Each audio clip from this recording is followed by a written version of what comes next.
یا ایھا الذین آمنوا استعینوا بالصبر والصلاۃ، اے ایمان والو مدد طلب کیا کرو صبر کے ذریعے اور نماز کے ذریعے۔ کس کی مدد؟ اللہ کی۔ ظاہر ہے شیخ عبد القادر جیلانی کی مدد تو نہیں طلب کرنی، مولا علی کی مدد تو نہیں طلب کرنی، اس سے اللہ کی، کیونکہ ساتھ ہی آ گیا ان اللہ مع الصابرین، بے شک اللہ صبر کرنے والوں کے ساتھ ہے۔ یعنی جو صبر کرنے والے ہیں ان کے ساتھ اللہ ہو جائے گا، جب وہ صبر کے ذریعے اللہ کو پکاریں گے اللہ ان کی مدد فرما دے گا۔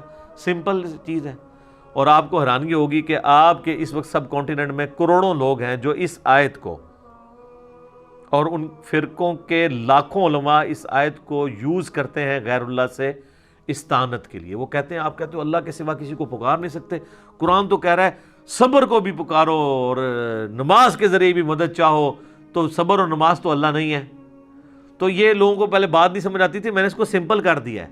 انہی لوگوں نے جب یہ ہمارے سامنے آیتیں پڑھتے ہیں تو ہم کہتے ہیں اس کا مطلب ہے المدد یا نماز، المدد یا صبر، میری مدد فرمائیے۔ تو کہتے ہیں نہیں، یہ تو مطلب نہیں ہے۔ تو پھر آپ تو یہی کر رہے ہیں نا، اس سے آپ المدد یا شیخ عبد القادر جیلانی نکال رہے ہیں، یا آپ شیخ عبد القادر جیلانی سے یوں کریں کہ وہ آپ کے سامنے موجود ہوں اور آپ ان کے ذریعے دعا کروا لیں، وہ تو ایک معاملہ علیحدہ ہو جائے۔ پھر تو آپ کہیں گے ہم نے اللہ ہی سے مانگا ہے، لیکن آپ تو ڈائریکٹ ان کو پکار رہے ہیں، اور وسیلے کے نام پہ دھوکہ۔ یہ میرا پچھلے دنوں ویڈیو ریکارڈ ہوئی ہے، وسیلے کے نام پہ دھوکہ، وسیلے کے نام پہ استعانت کر رہے ہوتے ہیں، استغاثہ کر رہے ہوتے ہیں، اور نام اسے توسل کا دیتے ہیں۔ تو کسی نے نہیں کہا المدد یا نماز، المدد یا صبر، بلکہ اللہ کی مدد چاہتے ہیں۔ اس کا مطلب یہ ہے کہ جو نماز پڑھے گا اللہ کی مدد کا حقدار ہو جائے گا، جو صبر کرے گا وہ اللہ کی مدد کا حقدار ہو جائے گا۔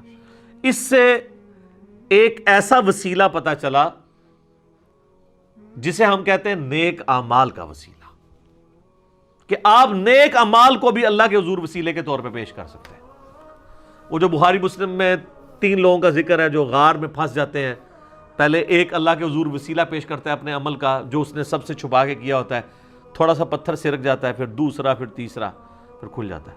نیک اعمال کا وسیلہ پیش کریں۔ یہ 6 وسیلے ہیں، 5 ثابت ہیں، ایک ثابت نہیں ہے۔ میرا وسیلہ اور توسل کے اوپر جو لیکچر ہے مسئلہ 43 وہ بھی دیکھ لیں، اور لیٹسٹ جو وسیلے کے نام پہ دھوکہ، یہ آپ دیکھیں تو آپ کو پتہ چل جائے گا۔ تو ان آیات کو مس کوٹ کرتے ہیں، حالانکہ اس کا تعلق اللہ ہی کے ساتھ ہے کہ صبر اور نماز کے ذریعے آپ نے اللہ کی طرف متوجہ ہونا ہے۔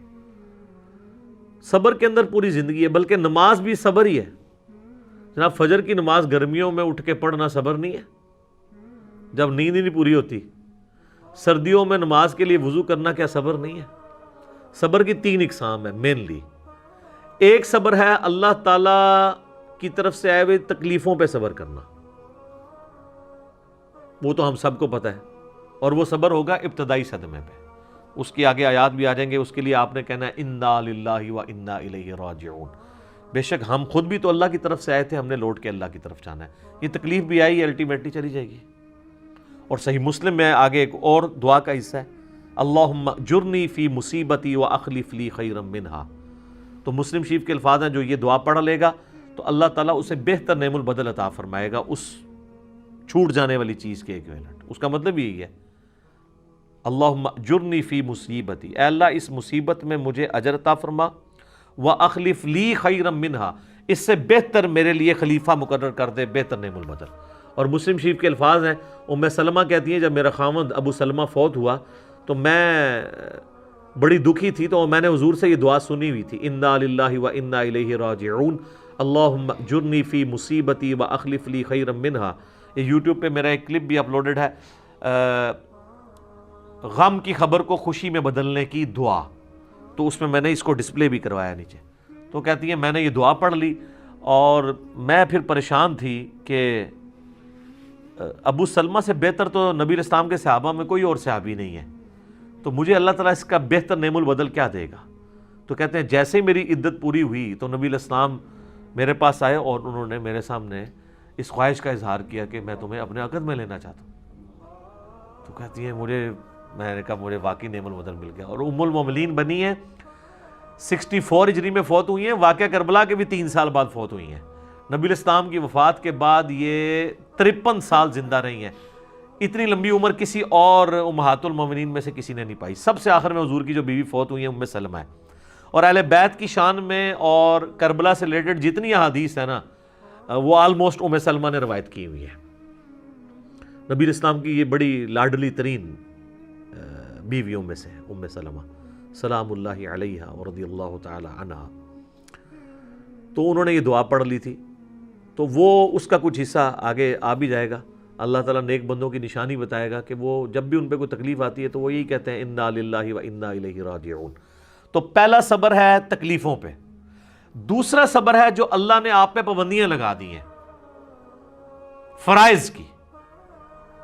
نماز پڑھنی ہے, روزہ رکھنا ہے, یہ ظاہر ہے آپ کو اس کے لیے جنبی ہوں تو غسل اتارنا ہے, اس کے لیے آپ کو تکلیف سے نہیں گزرنا پڑتا, پروٹوکول دینا پڑتا ہے. تو یہ بھی ہے. اور تیسرا صبر ہے حرام چیزوں سے بچنے پہ. آنکھوں کی حفاظت کرنا, اس کو حرام سے بچانا, اس کے لیے صبر کرنا پڑتا ہے.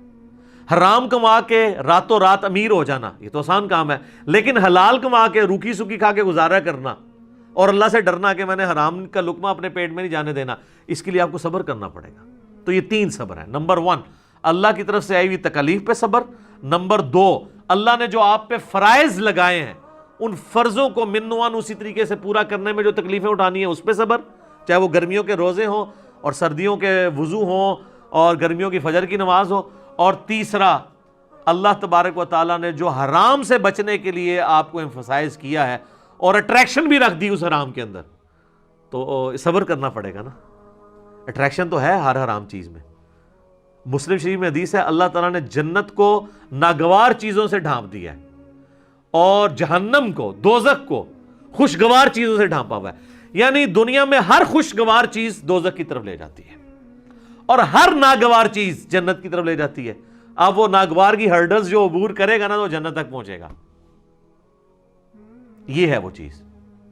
اس پہ خیر گھنٹوں بولا جا سکتا ہے. میرا ایک لیکچر ضرور سنیں, میں نے ان ساری چیزوں کو اس میں بریف کیا ہے. مسئلہ 120 سورۃ الفرقان سے اللہ کے صحیح اولیاء کی 12 خصوصیات کیا ہیں وہ میں نے بیان کی ہیں. اس میں میں نے کافی ساری حدیثیں بیان کی تھی. آج مان لی کہ میں ان کی طرف جاؤں, ان آیات کو کور کر لیتے ہیں.